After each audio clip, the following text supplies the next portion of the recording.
આજનો વિષય છે લેસન્સ ઓફ લવ. વિશ્વમાં સૌથી વંચાતો, સૌથી વધુ લખાતો અને સૌથી વધુ બોલાતો કોઈ શબ્દ હોય તો એ લવ છે. જે જીવનનો હેતુ છે, જે જીવનનું સાધન છે, જે જીવનની પદ્ધતિ છે અને જે જીવનનો નિર્ણય છે, આખો પ્રયોગ જ લવથી પૂરો થાય છે. જેના માટે લોકો જીવે છે અને જેના માટે લોકો મરે છે. જિંદગી માટે પ્રેમ કે પ્રેમ માટે જિંદગી, જિંદગી માટે પ્રેમ કે પ્રેમ માટે જિંદગી. અનેક લોકો માટે પ્રેમ એ જીવનનો સૂર્યોદય છે અને અનેક લોકો માટે પ્રેમ એ જીવનનો સૂર્યાસ્ત બની જાય છે, જીવનની સંધ્યા બની જાય છે. આ શબ્દ એટલે લવ, પ્રેમ. એક કવિએ સરસ લખ્યું છે, કદાચ તમે અવારનવાર સાંભળતા હશો, જરૂર પડે ત્યારે બોલતા પણ હશો. પોથી પડપડ કર જગ મુવા, પોથી ભણી ભણીને આખી દુનિયા મરી ગઈ. પોથી પડપડ કર જગ મુવા, હુआ ન પંડિત કોઈ, 2.5 અક્ષર પ્રેમ કા પઢે સો પંડિત હોય. ખાલી 2.5 અક્ષરનો શબ્દ છે પ્રેમ. આમ બોલો ને મોઢું ભરાઈ જાય. 2.5 અક્ષરનો શબ્દ છે, પણ એ જો ભણે તો પંડિત થાય. આજકાલ જે કોલેજોમાં ભણાવવામાં આવે છે તો કેવળ પૈસા માટે, પદ માટે, પદવી માટે, પ્રસિદ્ધિ માટે, પ્રતિષ્ઠા માટે. જીવનમાં કેમ જીવવું એ ઘણીવાર ખ્યાલ નથી. જવાહરલાલ નહેરુએ એક પ્રવચનમાં ઉલ્લેખ કર્યો છે કે હું એમ માનતો કે હું વધારે ભણેલો અને એમના પત્નીનું નામ હતું કમલાજી નહેરુ, એ ઓછા ભણેલા. અમે જીવ્યા ત્યાં સુધી અમારા બંનેની વચ્ચે એક સારો સંવાદ સાધી શકાયો નહીં. લૌકિક શિક્ષણ એની ક્યાંક મર્યાદા છે, નથી સમજાવી શકતા. સ્ટીફન હોકિંગ, એનું નામ બધાને ખ્યાલ છે, થોડાક સમય પહેલા એ મૃત્યુ પામ્યા. વિશ્વ પ્રસિદ્ધ વિજ્ઞાની થઈ ગયા. એના શરીરમાં મગજ સિવાય લગભગ કંઈ હલતું જ નહોતું. આપણે એના સિવાયનું બધું જ હલતું હોય છે.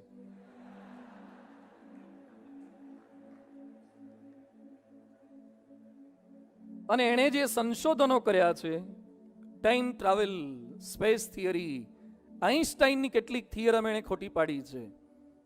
એ સ્ટીફન હોકિંગ કહે છે કે જે અગોચર છે, જે ઇન્દ્રિયોથી પર છે, એવા આકાશના તત્વોને પણ હું સમજી શકતો તો, શોધી શકતો તો, પણ મારી પત્નીને, સ્ત્રીને સમજી શક્યો નહીં.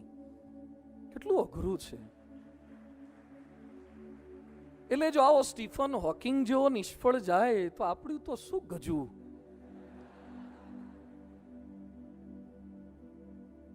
મારી પાસે એક પુસ્તક છે, હું લાવવાનું ભૂલી ગયો. માણસે સ્ત્રીને સમજવી હોય તો શું કરવું જોઈએ.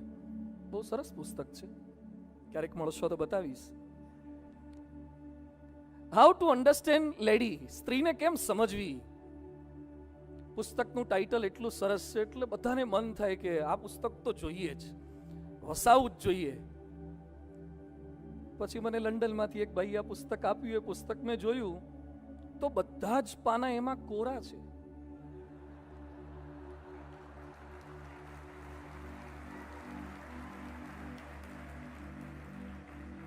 અને છેલ્લે લખ્યું છે કે કોઈએ પ્રયત્ન કરવો નહીં, આજ સુધી કોઈ સમજી શક્યું નથી.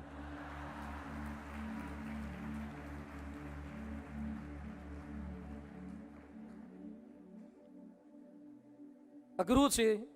બિલ ગેટ્સ જેવો માણસ એમ બોલે છે કે હાર્વર્ડ યુનિવર્સિટીમાં અભ્યાસ કર્યા પછી, વર્ષોના અંતરાલ પછી ખ્યાલ આવે છે કે હાર્વર્ડ યુનિવર્સિટી પણ ફિઝિક્સ, કેમિસ્ટ્રી, બાયોલોજી શીખવાડે છે, પરંતુ માણસના મનની કેમિસ્ટ્રી શીખવી નથી શકતી.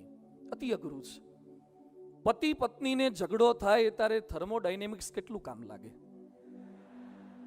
એપ્લાઇડ મિકેનિક્સ શું કામ લાગે, engineering drawing, machine drawing, drafter, આ બધું શું કામ લાગે.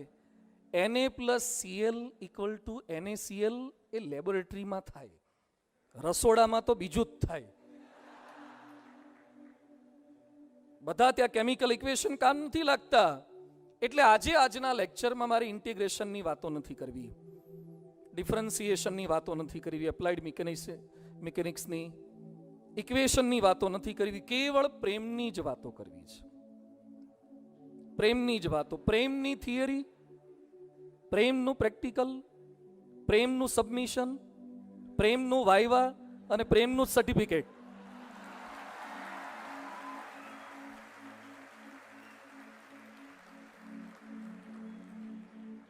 જો કે અહીંયા બેઠેલામાંથી ઘણા બધા એવા હશે કે જે લોકો એન્જિનિયરિંગમાં હશે, સાયન્સમાં હશે, કોમર્સમાં હશે, આર્ટ્સમાં હશે, CS કરતા હશે, એમાં એને એટીકેટી આવી હશે, બેકલોગ આવ્યા હશે, ડિટેન થયા હશે.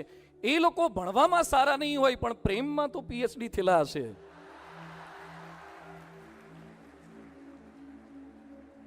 આવા પંડિતો આમાં પણ બેઠા હોય પણ દૂરથી ખ્યાલ ના આવે આપણને.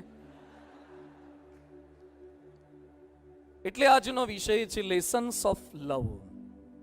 લવના લેસન, પ્રેમના પાઠ. એટલે લગભગ કંટાળો નહીં આવે. જેમ તમે ક્લાસરૂમમાં વર્ક ક્યારે પૂરો થાય એની કેટલાક રાહ જોતા હોય, કેટલાક તો ભગવાનને પ્રાર્થના કરે કે આ સ્વાઇન ફ્લૂની સિઝન છે ને આપણા પ્રોફેસરને કેમ થતો નથી. કેટલાય લોકો પોઝિટિવ સ્વાઇન ફ્લૂમાં આવી ગયા ને આપણા સાહેબ દર વખતે બચી જાય છે. એટલે આશા છે કે અહીંયા કોઈ પ્રકારની એવી મેન્ટાલિટી ડેવલપ નહીં થાય. પણ એક સાધુ તરીકે મારે પ્રેમની વાતો કરવાની શા માટે આની આવશ્યકતા છે? એક યુવક મને મળ્યો મંદિરે, આમ આરતીમાં રેગ્યુલર આવતો હતો પણ થોડાક સમયથી દેખાયો નહીં. એટલે મેં કીધું કેમ ભાઈ, પેલા આ તો આરતીમાં સવારે આવી જતો તો હમણાંથી કેમ નથી આવતો? કે સ્વામી મારી સગાઈ થઈ ગઈ. સગાઈમાં કે એવું નિયમમાં નથી હોતું કે સગાઈ પછી મંદિર ના જવાય. તો સગાઈ પછી તો મંદિર અવાય પણ કે સ્વામી મારે રાત્રે મોડું બહુ થઈ જાય છે. સગાઈ પછી રાત્રે મોડું શું કરવા થાય? મને કે સ્વામી ફોન બહુ લાંબો ચાલે. બધું ફોન લાંબો ચાલે એટલે તારા સસરા સાથે, તારા સાસુ સાથે? એ કે ના ના, કે મારી ફિયાન્સેની સાથે ફોન મારો બહુ લાંબો ચાલે. મેં કીધું કેટલા વાગી જાય? કે ક્યારેક 2 થાય, 2:30 થાય, 3 થાય. 2 વાગ્યા સુધી, 2:30 વાગ્યા સુધી, 3 વાગ્યા સુધી એટલી બધી શું વાતો? મને કે લેસન્સ ઓફ લવ.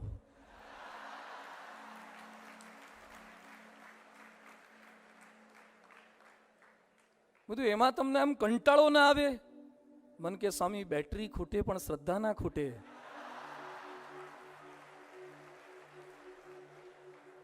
ડેટા ખૂટે હા, પણ શ્રદ્ધા ના ખૂટે. ત્યારે મેં નક્કી કર્યું કે આ વિષય પર થોડીક વાતો કરીએ. જુલિયસ સીઝરનું નામ કદાચ કેટલાકે સાંભળ્યું હશે. બહુ જ મોટો યોદ્ધો થઈ ગયો. એ જ્યારે પણ યુદ્ધ કરવા માટે જતો ત્યારે એની એક વિશિષ્ટ રીત હતી. એ ક્યારે પાછી પાની ન કરતો. એકવાર એના સૈન્યને લઈને, પોતાના જહાજો લઈને દરિયાઈ માર્ગેથી એક આયર્લેન્ડ પર એ લોકો યુદ્ધ કરવા માટે ગયા. જુલિયસ સીઝર એના સૈનિકો સાથે બધા જ લેન્ડ પર આવી ગયા અને પાછળ ફરીને નજર કરી તો એના બધા જ જહાજ સળગતા હતા. એટલે સૈનિકો ચોંકી ગયા. પાછળ જોયું તો જહાજ સળગતા હતા. એનો નિયમ હતો કે ક્યાંય પણ યુદ્ધ કરવા માટે જાય ત્યારે જેમાં આવ્યા હોય એ વાહનોને દરિયાઈ માર્ગે જવાનું, એ સળગાઈ દે. શા માટે?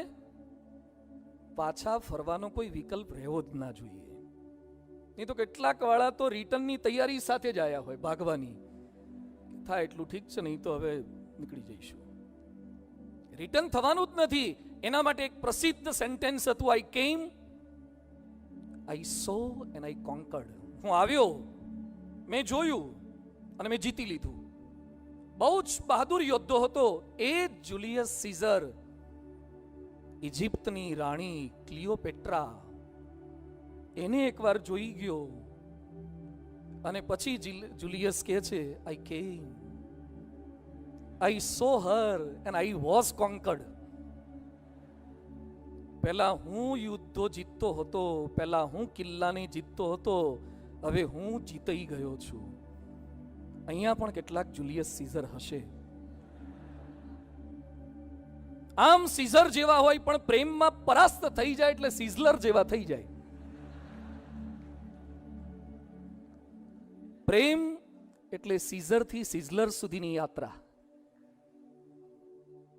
સારા સારા હોનહાર યુવકો જે પ્રેમને સમજી નથી શકતા એ કારકિર્દી ગુમાવે છે. સચિન અને વિનોદ કામલી બંનેનો ક્રિકેટમાં સાથે જ પ્રવેશ થયો હતો. કદાચ કેટલેક અંશે વિનોદ કામલી તો સચિન કરતા પણ સારો ખેલાડી હતો, છતાં પણ વિનોદ પ્રેમને સમજી ન શક્યો અને વેક્સ, કાનના બુટિયા, લવશીપ, ફ્રેન્ડશીપ એમાં લેવાઈ ગયો અને ક્રિકેટ એને ગુમાવવું પડ્યું.